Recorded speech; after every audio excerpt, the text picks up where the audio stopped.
génération de concessionnaires.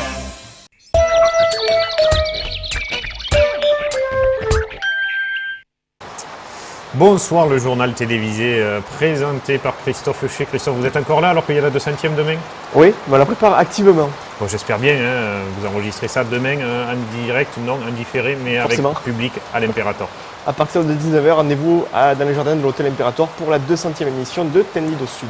Voilà, vous êtes un petit peu plus jeune que moi, mais que de quelques mois, ça se voit pas à l'antenne du tout. Les titres que vous allez développer ce soir, l'inauguration des nouvelles arènes d'Uzès, l'inquiétude des riverains de la future maternelle Jean Carrière au quartier de Haute-Magaille, le coup de gueule des jeunes agriculteurs et la maquette grandeur nature d'un requin blanc au Siquarium. C'est tout ça pour ce soir. Oui, Patrick, bonsoir à toutes et à tous. Nous démarrons ce journal avec une nouvelle qui va très certainement vous faire plaisir. Il s'agit de l'inauguration de nouvelles arènes qui siègent désormais au cœur de la commune d'Uzès. Inauguration prévue pour ce week-end. C'est cet après-midi que le maire de l'ancien duché a présenté ces nouvelles arènes Jean Clément qui ouvriront leurs portes donc ce week-end pour une journée placée sous le signe des taureaux et des chevaux. Adrien Feuch et Thomas Rabel nous proposent une visite guidée de cette nouvelle place taurine. Chers amis taurins, une nouvelle arène vient d'être construite à Uzès. Suite à des problèmes de normes, l'ancienne arène a été détruite. Bâtie sur le même terrain et en respectant la même géométrie, cette nouvelle arène respecte désormais les normes. C'est un sujet assez intéressant, je n'ai jamais construit d'arène avant. Donc je me suis posé pour la première fois une problématique intéressante et je suis parti sur l'emplacement des anciennes arènes, donc je n'ai absolument pas changé la géométrie globale, mais bon, j'ai insisté pour avoir des banquettes arrondies. Les nouvelles arènes permettront d'accueillir les événements taurins, mais également les événements culturels et sportifs. À ce propos, l'inauguration de la nouvelle arène se fera le samedi 19 juin avec la projection en avant-première du film Copacabana. Ça fait plaisir, d'autant que j'ai l'impression que beaucoup d'associations qui ne font pas de la tauromachie, ne s'occupent pas de la bovine, sont intéressées par ce lieu. Donc c'est vraiment intéressant. On réussit, je crois, en dehors d'aider le club taurin à avoir un espace convivial. Les autres associations vont pouvoir en profiter. Ces nouvelles arènes peuvent accueillir jusqu'à 1500 personnes. D'autre part, la commune a passé aux personnes à mobilité réduite. Ainsi, les arènes sont équipées pour. Nous avons répondu à toutes les normes. Nous avons 24 places handicapées, nous avons un ascenseur handicapé, nous avons 17 stationnements aussi pour handicapés. On a répondu à toutes les normes qu'on nous demande. Je crois que non, il n'y a pas de problèmes réels qui se sont posés. Voilà, on ira voir un petit peu ce que tauromachiquement parlant en course camarguaise essentiellement cela donnera, parce que c'est jamais pareil, des nouvelles arènes, on le voit à Vauvert ou ailleurs, quand c'est reconstruit, c'est plus du tout la même ambiance. Les arènes perdent un petit peu de leur âme parfois. Parfois, mais là, il semble qu'ils aient gardé quand même le public assez proche de la piste, ce qui est peut-être intéressant. Mais il faut voir. Toujours respecter les normes de sécurité. Alors que la pluie redouble actuellement sur les studios de Télémiroir, un appel à la vigilance pour les campeurs et pour la pratique des activités nautiques avec un bulletin de vigilance de crue de niveau jaune qui a été émis par le service des prévisions des crues concernant notamment la 16 en amont, la 16 en aval, le Gardon au niveau d'Alès, le Gardon d'Anduze, les Gardons réunis, le Vidourle et le Vistre. Si les dernières pluies de la nuit n'ont pas généré pour le moment de réaction des cours d'eau, les prévisions de précipitations ainsi que le caractère orageux prévisible assorti de fortes intensités sur un temps très court, notamment en fin d'après-midi, sont de nature à provoquer des phénomènes importants de ruissellement et des élévations rapides des cours d'eau. Par conséquent, le préfet du Gard, Hugues Bouzige, appelle à la vigilance et au respect des règles de sécurité, notamment pour les campeurs situés à proximité de ces cours d'eau. Ne pratiquez pas une activité de sport nautique, que ce soit canoë, kayak, sur ces rivières en raison du ruissellement annoncé. Rappelons que sur le Gard, le bulletin de vigilance orange a été levé en fin de journée. Hier matin, Jean-Paul Fournier et ses adjoints ont procédé à la pose de la première pierre de la future école maternelle Jean Carrière, en plein cœur du quartier nîmois de Haute-Magaille. Un nouveau lieu d'accueil pour les enfants situé à l'emplacement même de l'ancienne école des Platanettes qui répondra à toutes les normes environnementales au niveau des matériaux employés. Sur place, la directrice de l'école, provisoirement logée sur le site de Kaufmann, a évoqué l'avenir du futur établissement ainsi que le profil des effectifs avec une projection axée sur la modernité et les technologies les plus récentes. Toutes les explications dans ce reportage signé Alain Bellon. La construction de la future école Jean Carrière avance. Située sur le même site que l'ancienne école, la Platanette. Une réalisation respectant plusieurs critères environnementaux. Première pierre cimentée, une pierre de Vers-Pont-du-Gard. Ça sera pour la partie inférieure du bâtiment. Pour la partie supérieure, c'est du bois, donc un matériau naturel qui est extrêmement confortable à tous égards, à la fois du point de vue thermique, du point de vue phonique, du point de vue esthétique, également en termes de ventilation, d'exposition, de qualité des matériaux qui sont utilisés. C'est une école qui répond au Grenelle de l'environnement, un certain nombre de prescriptions, de recommandations du Grenelle de l'environnement, à l'agenda 21 s'agissant de la communauté d'agglomération de Nîmes Métropole, dont Nîmes évidemment est une composante forte. La directrice et l'équipe pédagogique ont participé à différentes étapes du projet, afin de rendre le site le plus fonctionnel possible. Actuellement, nous accueillons 106 élèves dans notre école du stade de Kaufmann. Ici, quand l'école sera aménagée et opérationnelle, il est prévu que nous soyons une 5e classe qui ouvre, donc ça pourra faire à 25 élèves de plus. Nous serons autour de 130 enfants accueillis dans l'école. Ce qui va être différent, bien entendu, ça va être l'occupation de l'espace, notamment au niveau de la salle de motricité qui va être spacieuse et nous permettre de faire des activités quotidiennes, quelle que soit la météo, alors qu'actuellement, nous devons la plupart du temps l'effectuer à l'extérieur. Et l'autre changement d'importance pour nous, c'est que ça va devenir une école numérique, c'est-à-dire que les classes des plus grands vont être dotées de tableaux numériques. Et pour nous, c'est un changement pédagogique d'importance. Le nom de Jean Carrière sera le nom de cette future école. Écrivain nîmois, prix Goncourt 1972, avec l'épervier de Maheu, une idée venue du sénateur-maire et du conseil municipal de Nîmes, après l'accord de la famille de l'écrivain. J'ai trouvé ça très flatteur et puis très sympathique de la part du maire qui est venu un jour me voir à la fin d'un conseil municipal en me disant écoute, voilà, j'aimerais qu'une école à Nîmes porte le nom de ton père. Est-ce que tu vois pas d'inconvénient? Évidemment, je n'en voyais aucun, vous vous en doutez. C'est un homme qui a consacré sa vie à l'écriture, toute sa vie, dès sa tendre enfance et jusqu'à son départ il y a 5 ans. L'ouverture de l'école Jean Carrière aura lieu pour la rentrée 2011. Un tableau numérique, mais qu'est-ce qu'on va faire des bons élèves qu'on a envoyés essuyer avec l'éponge le tableau après, Christophe? C'était votre astuce pour avoir des bons points des élèves? On se battait tous pour essayer d'aller essuyer le tableau plein de craie après les heures de cours quand on était jeunes. Des travaux, forcément, des riverains qui roumèguent. Oui, le chantier de la future école maternelle n'inquiète pas les riverains pour l'instant de ce quartier de Haute-Magaille. En revanche, ces derniers se posent des questions quant à la gêne occasionnée au niveau de la circulation lorsque l'établissement scolaire aura ouvert ses portes. Alain Bellon a rencontré un représentant du collectif de propriétaires de ce quartier situé loin de la route d'Arles. Il évoque les risques de nuisance, mais également les discussions entamées avec la municipalité afin de trouver une solution appropriée à ce problème.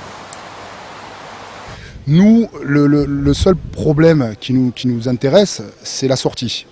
La sortie de l'école, dont un dépose minute, qui va aboutir au cœur du lotissement. Donc, qui va générer énormément de nuisances. On aurait aimé qu'on pense un peu à tout ça. Et d'ailleurs, on a rencontré plusieurs élus avec qui on a pu commencer à trouver des pistes. Mais en l'état, à l'heure actuelle, je veux dire que bon, rien n'est fait. Et pour nous, un sens interdit, ça ne va pas résoudre le problème. Et la seule solution qu'on vous ait proposée, donc, c'est ce sens interdit. Est-ce que vous avez fait vous-même des propositions? Tout à fait. Nous, on a pensé à demander qu'il y ait une présence physique, notamment peut-être deux employés qui puissent réguler ce trafic, un le matin, un le soir, qui puissent réguler le trafic et pour éviter que les voitures arrivent à tout bout de champ, quoi. Voilà. Nous allons rester au chapitre scolaire avec la grogne des parents d'élèves de l'école Edgar Taillat située dans le quartier nîmois de Vacquerolles, un établissement qui dispose actuellement de 4 classes et pour lequel l'inspecteur d'académie du Gard a annoncé la suppression d'une classe pour la rentrée prochaine. Raison pour laquelle les parents d'élèves se mobilisent. Ce jeudi est prévu une réunion avec les enseignants et le président du comité de quartier de Vacquerolles. D'autres actions sont prévues d'ici la fin du mois de juin, Patrick. Et des roumégages encore du côté de l'Union des jeunes agriculteurs, mais là c'est pas pour rien, c'est contre le photovoltaïque. Oui, nous l'évoquions la semaine dernière, les jeunes agriculteurs du Gard s'inquiètent du devenir du foncier agricole au moment où se développent les aires réservées à la production d'énergie photovoltaïque. Hier après-midi, ceux-ci ont investi la Chambre d'agriculture pour interpeller le président Dominique Granier sur les dangers liés à une exploitation des terres jusqu'alors réservées exclusivement à l'agriculture. Pour l'heure, les responsables agricoles gardois qui demeurent dans l'expectative n'ont pas apporté de réponse concrète aux interrogations et aux craintes de ces jeunes agriculteurs. Maëva Belin, Adrien Feuch et Thomas Rabel ont rencontré ces JA. Je vous propose de les écouter. Le combat des jeunes agriculteurs du Gard contre les panneaux photovoltaïques continue. L'objectif est de s'opposer à toute pose de panneaux sur les terres les plus fertiles du Gard. Or, la Chambre d'agriculture n'exclut pas cette idée, contrairement aux différents projets des années précédentes. Pour avoir une réponse claire, les jeunes agriculteurs gardois sont allés protester durant le conseil de la Chambre d'agriculture. Le but de cette conférence de presse et de cette rencontre avec la Chambre d'agriculture, c'était d'avoir un petit peu le premier ressenti de la Chambre d'agriculture au sujet de ce projet, savoir comment se positionner les élus de la Chambre. Après un long débat entre les différents partis, Dominique Granier, président de l'Assemblée, a donné son point de vue sur la question. À l'heure actuelle, la Chambre d'agriculture n'a pris aucune position sur ce projet. Bon, apparemment, la décision n'est pas prise. À en entendre certains élus, ils seraient plutôt favorables une fois après avoir bien étudié le dossier. Maintenant, il n'est pas ressorti grand-chose de cette rencontre, quoi. Sauf que bon, chacun a donné son point de vue et sa position, et puis on verra à l'avenir. Je pense qu'il y aura d'autres débats sur ce sujet-là. Et si ce projet était mis en place, que se passera-t-il pour les terres possédant des panneaux photovoltaïques? C'est la question que se posent les jeunes agriculteurs du Gard et à laquelle ils se battent aujourd'hui. Je vous dis, le projet, on n'a pas tous les tenants, tous les aboutissants, mais enfin, sincèrement, on se fait du souci pour la remise en état du foncier. Maintenant, après, si dans 25 ans il n'est plus en état, eh bien, ceux qui auront laissé faire ce projet pourront se taper sur le ventre. Et oui, c'est le tout écologique ou pas. Je pense qu'il y a des questions à se poser sur les effets induits, que ce soit des éoliennes en termes de transport et de recyclage et des panneaux solaires, etc., qui ne sont pas forcément pris en compte dans tout ce qui se met en place en ce moment, Christophe. D'autres choses, le Parti communiste. Oui, la fête de l'Aisan, c'est pour bientôt. Oui, un mot de politique avec la section gardoise du Parti communiste français qui fait face à ce qui est présenté depuis quelques jours comme une baisse du nombre de ses adhérents. Face à cette réalité, Martine Guéraud a réaffirmé ce matin les ambitions de la formation politique qu'elle représente au niveau départemental, avec la volonté de décliner l'avenir du PCF à travers le front de gauche. Des propositions à venir et un grand rassemblement à préparer pour la fin de ce mois de juin à l'Aisan, qui verra notamment la venue de Pierre Laurent, ancien directeur de la rédaction de l'Humanité et successeur annoncé de Marie-Georges Buffet après avoir occupé le poste de coordinateur national du PCF. Tous les détails dans ce sujet d'Alain Melon. Le mois de juin est riche en événements au Parti communiste français, autant au niveau national que gardois. Avec ce week-end le congrès du PCF et à la fin du mois, dans le Gard, la fête de l'Aisan. Mais le 12 juin, il y a eu la conférence départementale où mise au point et transformation du parti était à l'ordre du jour. Nous avons beaucoup discuté de notre stratégie actuelle puisque c'est un bilan d'étapes que nous devions faire. Cette stratégie que nous avions développée depuis 2008, notre dernier congrès. Donc la question du front de gauche, de sa nouvelle dimension que nous souhaitons lui donner. Bien entendu avec toutes les questions qu'il pose aussi, cette organisation nouvelle qui ne doit pas être, ce rassemblement qui ne doit pas être une organisation mais bien un rassemblement et que nous souhaitons très large, puisque nous voulons en faire un front populaire, un front citoyen et populaire. Donc tout ça, c'est en construction. Nous devons imaginer beaucoup de cette construction-là avec les gens et à partir, bien sûr, d'un projet que nous travaillerons ensemble et nous lançons un appel à tous les hommes et les femmes de gauche de ce département. Beaucoup de propositions qui sont venues de l'ensemble de nos sections sur comment améliorer notre organisation politique sur le territoire, au plus près des gens, dans la proximité, dans la formation, dans la réorganisation de réseaux de travail. Bref, beaucoup de choses et beaucoup de chantiers ouverts pour la transformation de notre parti dans ce département. À la fin du mois, il y a aussi un rassemblement dans le nord du Gard. Vous attendez, on peut dire, une tête d'affiche. Oui, Pierre Laurent qui va remplacer Marie-Georges Buffet, je peux bien le dire maintenant puisque c'est aussi l'objet de notre congrès.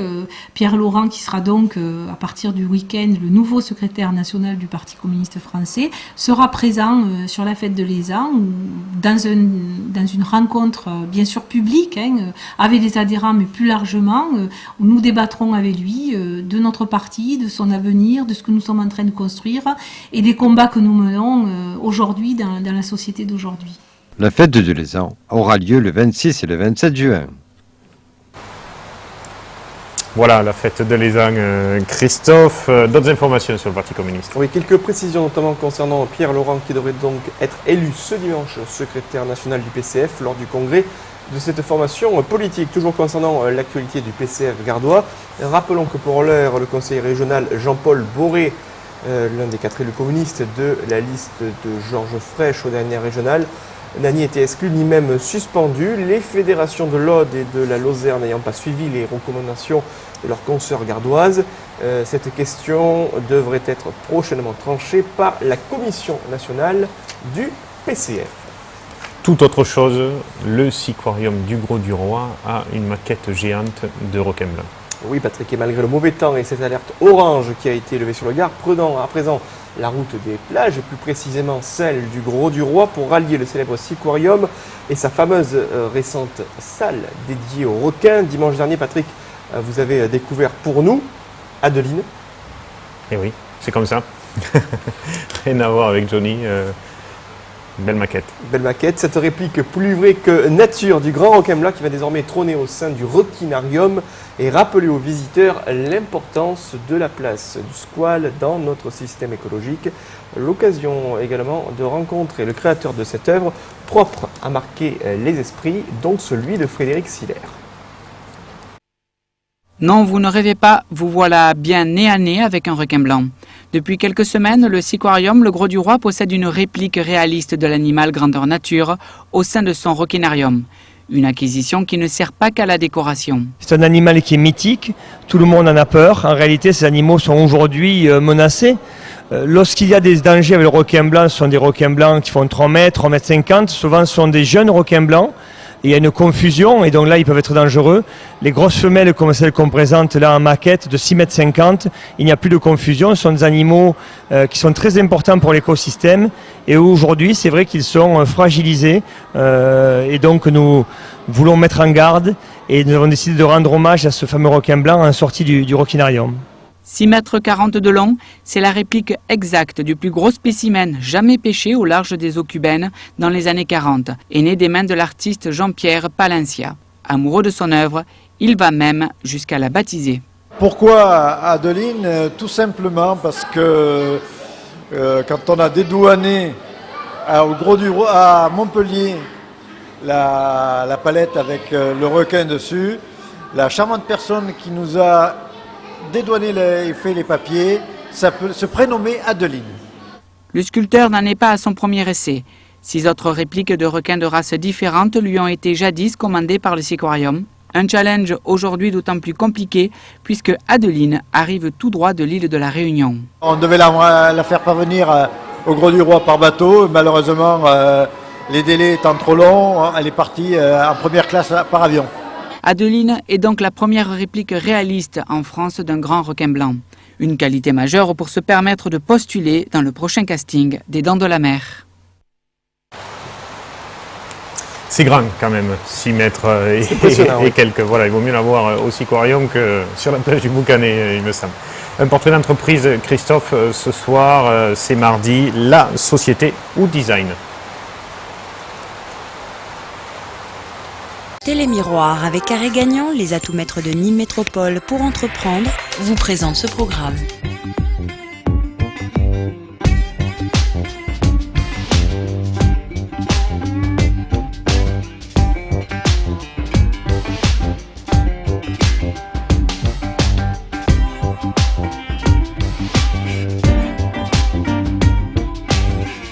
C'est une rencontre avant tout, puisque nous avons créé cette société avec mon associé qui s'appelle Céline Rousseau, et nous avions des passions communes qui sont l'environnement, l'écologie et le design, et puis le yoga, puisque c'est là aussi qu'on s'est rencontrés.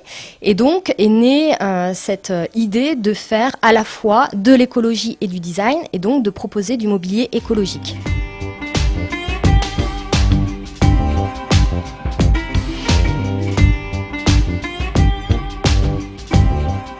On a fait d'abord une étude de la concurrence, tout simplement, et puis ensuite on est allé voir effectivement des structures d'accueil pour les jeunes porteurs de projets que nous sommes. Donc nous sommes co-couvés actuellement, c'est-à-dire couvés par la Capitelle à Nîmes et également par Innovup pour des raisons là plus de technologie innovante, puisqu'ils soutiennent vraiment les projets qui sont porteurs d'innovation, comme le nôtre.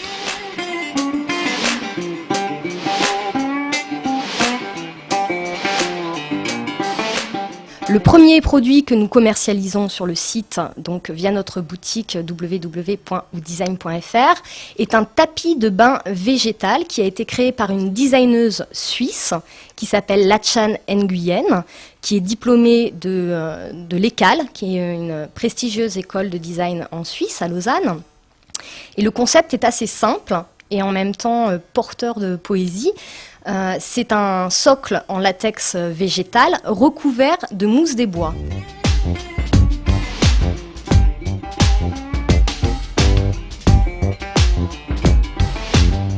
Dans un second temps, on va développer une gamme de mobilier écologique. Pour l'instant, ce qui est vraiment en ligne, on va dire, c'est cette activité de conseil qui marche voilà, plutôt bien. Et puis ce tapis de bain végétal, voilà, qui est aussi une proposition militante presque par rapport à l'enjeu de l'eau dont vous parliez, Aurore, tout à l'heure, poétique, et puis aussi qui montre aussi que notre éco-conception, elle n'est pas juste intellectuelle, on peut montrer qu'on fait quelque chose de manière très concrète, voilà, dans l'éco-conception.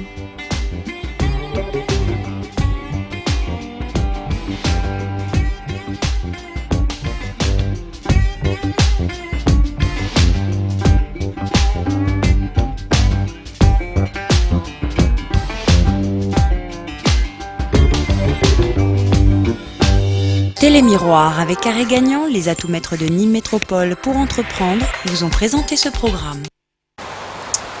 Et voilà, c'était l'entreprise d'histoire. Une dernière petite info sportive, si ce n'est que le Portugal et la Côte d'Ivoire ont fait match nul, Christophe. Je vois que vous suivez ardemment la Coupe du Monde de football, Patrick. Et un petit peu. Il paraît que Ronaldo est attendu au niveau olympique l'année prochaine, voire à Avignon. Allez, on va voir ça. L'annonce de la signature d'un nouveau joueur au RCNG, le président Claude Ponto nous annonce ce soir la venue à Nîmes du talonneur Olivier Diomandé pour la saison prochaine.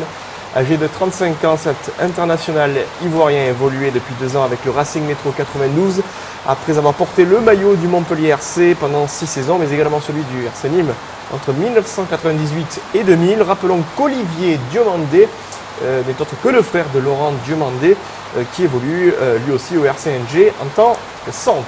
Voilà pour l'actualité de ce mardi soir, Patrick. On va rester niveau sportif puisque ce soir c'est la finale de la Coupe d'Arlozère remportée par le Nîmes Olympique à Aigues-Mortes contre Bagnoles-Pont, si je me trompe. USS Pont du Gard. USS Pont du Gard, excusez-moi, c'est vrai que ça a un peu. Et c'était la réserve de Nîmes Olympique. Et c'était bien sûr la réserve amenée par Momo Beniachou, que je salue s'il nous regarde sur ces images. Et puis nouvelle grille le mardi à présent, noir et blanc est rediffusé à 21h45 et à 23h ce soir. Vous avez de bonnes lectures, entrecoupé du journal de Télémiroir. Et puis bien sûr, super Télémiroir Magazine en ce moment, un Christophe Chez tout frais pour sa 200e qui aura lieu demain soir. Donc venez tous nombreux, il paraît qu'il sert l'apéritif à tout le monde après l'enregistrement de l'émission. Avec vos bouteilles, Patrick. J'ai vu qu'il y avait une jolie réserve dans votre bureau. Oh, il doit. Aussi. Je crois que l'équipe qui était dans noir et blanc tout à l'heure a dû y mettre un petit coup. Christophe, merci beaucoup. Merci à tous celles et ceux qui sont en régie. Très bonne soirée sur l'antenne de Télémiroir. Au revoir.